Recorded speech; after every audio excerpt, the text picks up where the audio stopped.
Alright, boys, we back. So, it's been a minute since I've done an actual Genshin Impact video, and if you don't know why, it's because I've been having to fuck around with this mic that I have, and it's just been a real pain in the ass. I ended up buying a new one, but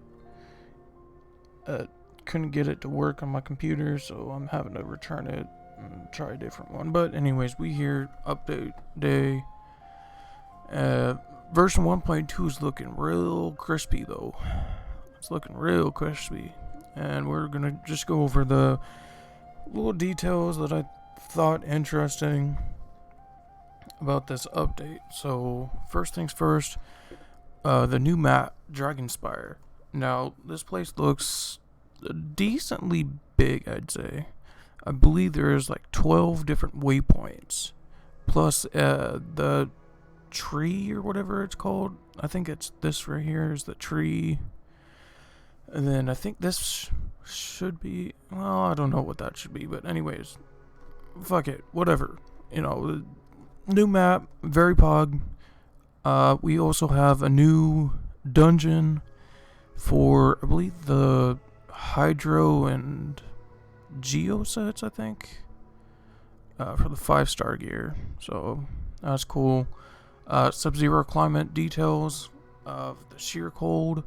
Basically, just to sum this up real quick, is if your bar, this blue bar right here, depletes to 0, you start taking damage, like this right here. So, there's going to be places on the map where you can basically warm yourself up. There's that. Of course, the water, you'll take the water damage as well. New boss, well, not bosses, but new enemies. I guess there's a mechanism which casts special effects on nearby monsters. So, shatter those first, okay. I haven't actually read a whole lot of this. I've just kind of skimmed through it real quick.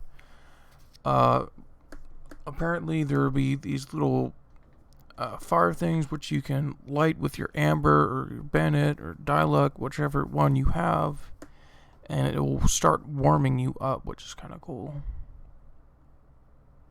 Moving down, I guess these are all the things that warm you up. Yeah. Okay. There's going to be new food. Which this one right here actually looks like, yeah, decreases the rate of sheer cold accumulation for all parties for 900 seconds. So this is probably going to be like one of your best friends going through this new map, which is, I think, is pretty cool. Some new gadgets, by making offers to the Frostbearing tree, which we'll get to in a little bit. Basically, it's gonna let you heat up for a little bit. Scarlet Quartz. Characters that are affected by the Scarlet Quartz become completely immune to the effect of the sheer cold. Scarlet Quartz can be found shattered across the Dragon Spine area. Next, we'll take a moment to go into detail. So the Scarlet Quartz, it's a crystal that can be found in the Dragon Spire. Crystals contain a kind of warming energy that will envelop your character. Provide resistance to the effects of... Oh, that's right. Okay, yeah. So, there's these, I don't know... Yeah, it's right here. There's these special little ice things that you can't exactly break through unless you have these certain Scarlet Quartz. And what those what they give you, I don't think they've shown. It looks like that might be some sort of chest or something, I don't know. But here's the new tree. I think this is gonna be like almost like, oh god, like the Statue of the Sevens, I think, is kind of what this is supposed to be, but for Dragonspire this time around. Yep, Frustrator, granting travelers various rewards, acquainted fates, intertwined fates, a new wind glider, and gadgets. So here's the list of what they give you. It looks like... Oh, okay. So they give you one of the crowns for the level 10 enchantment. That's kind of cool. I mean, this looks pretty good for me, honestly. It just free rewards, really, just for playing. I guess you can make these things at level 4. Level 4 Frostbearing Tree, I should say. Flameflower stands. Start silver to craft a warming bottle. Jersey. Okay, nothing too important right there. Frostbearing Tree. Ancient name. Card style. Okay, just a new background, really. Okay. We got a new 4-star right here. There's actually quite a few new 4-star and 5-star items. This one you can achieve at level 10. It gives base attack 9%. And then another base attack for 42 at level 1. Hitting an enemy with normal and charge attacks has a 60% chance of forming and dropping an Everfrost icicle above them, dealing 80% AoE attack damage. Enemies affected by cryo are dealt 200% attack damage. Can only occur once every 10 seconds. So what this is telling me, I think at least, is like a good water mage who has this, someone like Mona, I think, maybe, would be pretty good because she would put the water status on him, and then if the cryo part of it actually drops, it's going to freeze the target. So, will this be really good? I don't know. I'm just thinking. Here is the new wing glider. It actually looks really good. The white and the two different style blues look actually really nice together. In addition to the rewards listed above, once the Frostbearing Tree has reached level 8, travelers will unlock Crimson Wish. 5 new Crimson Wish quests will become available every Monday and Friday, which can be completed to receive Crimson Agate. I believe is that how you pronounce that? The amount of the Crimson Agate that can be found in Dragonspire is limited, but travelers may complete Crimson Wish quests to collect more agate to offer to the Frostbearing Tree.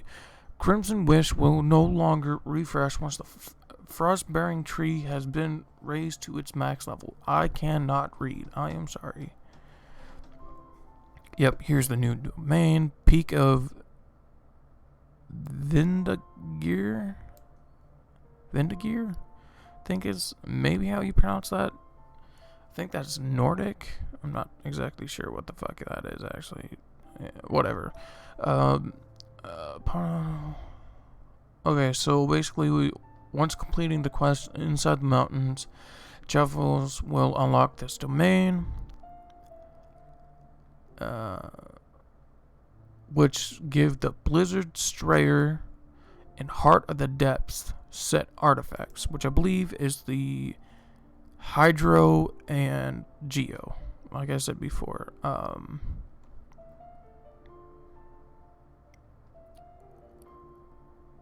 Sorry, just reading that anyways. Okay, so we got the new event, the Chalk Prince and the Dragon. If you didn't know already, if you've been in the dark, we're getting Albedo for the next banner, which should be live after the update ends. I have not taken a look at his kit yet. I may do a video whenever he pops up. It depends on the mic. But we are getting another 4-star. Now, this 4-star is completely free to play to get to enhancement level 5. You just have to do this new event, the Chalk Prince and the Dragon. And if you do it every day, you will get this weapon completely maxed out for free.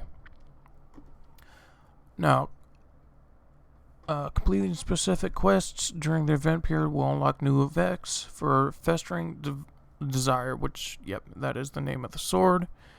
That equips the Cursed Sword will receive some special buffs while exploring the Dragonspine area. Now, I think this is the first one whenever you first get it right here. The character who is equipped with this weapon during the event will deal 60% more damage to opponents in the Spine region. I don't know why I keep saying Dragonspire, but the character who is equipped with this weapon during the event will accumulate sheer cold at a slower rate. They will also gain 35% critical rate against the opponents. Wow, okay, that seems really good. I think these are just added effects. I don't think this is like the actual effect of the sword. So, Festering Desire is going to be a strong sword for the Dragonspine area during this event. After unlocking the Dragonspine area, travelers do not need to consume original resin to participate in the event. Rewards will be available for exchange via the event shop. This is big. This right here, because before, in any of the events that we had prior to this, we had to use original resin, like the last one, the Star event or whatever it was. Whenever they give you the free official, they had you use quite a bit of resin to farm that shit. But now you don't have to use resin, at least in this event. We'll have to see for further events in the future, but this one right here, free farming. Really, just, I don't know, just get your ass in gear and farm all this up, because this is just very good. EXP, weapon enhancement materials, talents, you name it.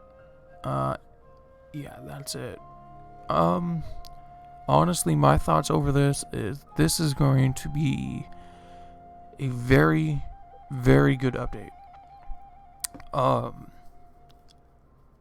There's going to be a lot to farm, and it's just going to give a whole new breath of fresh air, I think, to Genshin Impact, honestly. The time that we've had Genshin until now has been kind of just the same stuff over and over and over, with just small little bits in between. But this, I think, is going to give it a fresh bit of air. Maybe for the people who quit Genshin in the early stages, might come back and try this map. Now, there was other stuff leaked earlier in the day. I looked for it, I couldn't find it. If I find it, I'll make like a separate video or some shit covering it, but this is all I have right now. There is one more thing. I actually just remembered this as of recording this, but for characters that you level to level 20, to level 50, and to level 70, you will get a Acquainted Fate. Now, if you don't know what the Acquainted Fates are, let's go back to Genshin. The Acquainted Fates are for this one, for this banner right here. So for every character you have at level 70, you'll gain 3 fates. I believe the maximum fates that you can have if you have all the characters to level 70 is around like 30 to 40, give or take. I'm not exactly sure how many characters there are, but that is a lot of summons. For free, by the way. Just for having your characters leveled up, you're getting those for free. So that's very big. And I think that's pretty much it. Again, I know this isn't all the information that there is out there right now. It's all the information I could find as of, whenever I'm recording this. I will try my very best for when the update drops to go ahead and at least give out more information if I can. But for now, that's it. Y'all take care, stay safe, and I'm out. Later.